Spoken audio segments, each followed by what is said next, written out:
নমস্কার বন্ধুরা, সুধা লীলার হেসেলে একটা খুব জনপ্রিয় রান্না নিয়ে চলে এলাম।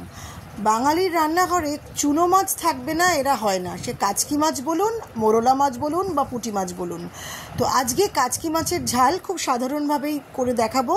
আপনারা হয়তো অনেকেই জানেন, এভাবে একটু করে দেখতে পারেন। প্রথমেই একটা ঝুড়ির মধ্যে খুব ভালো করে মাছগুলো ধুয়ে নিয়েছি, তারপর লম্বা লম্বা করে বেগুন কেটে নিয়েছি। এভাবে কেটে নেবেন, তাহলে খুব স্বাদ হয়।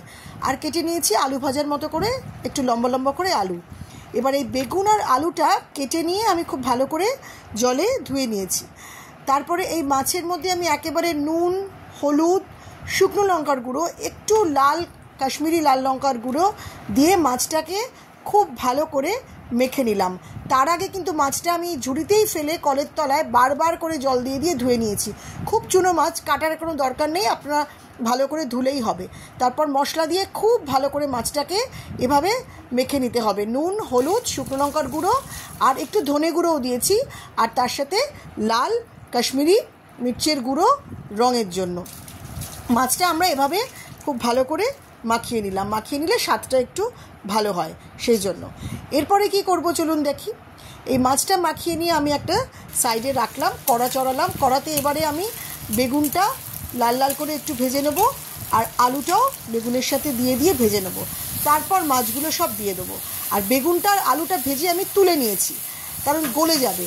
তারপর মাছটা দিয়ে অনেকে মেখে বসিয়ে দেয়, কিন্তু আমার একটু ভাজা না হলে কীরকম লাগে, সেই জন্য মাছটাকে ভেজে ভেজে ভেজে ভেজে এরকম তেলের মধ্যে চাপা দিয়েছি, আবার খুলেছি, সেটা আপনাদের দেখানো হলো না।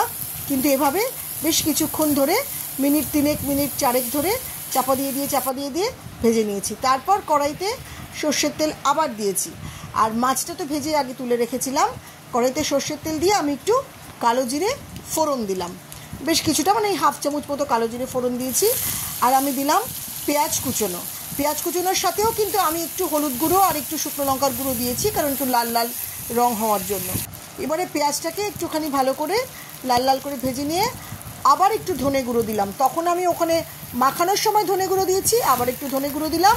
আর এই যে বাটির মধ্যে একটুখানি জল ছিল, ওই মশলারগুলো জল, সেই জলটা একটু দিয়ে নিলাম। বেশি জল দেবো না এখানে। এরকম যখন তেলটা মশলার থেকে ছাড়বে, তখন আমি এখানে নুন দিয়ে দিলাম। নুনটা আপনারা আপনাদের স্বাদ মতো দেবেন।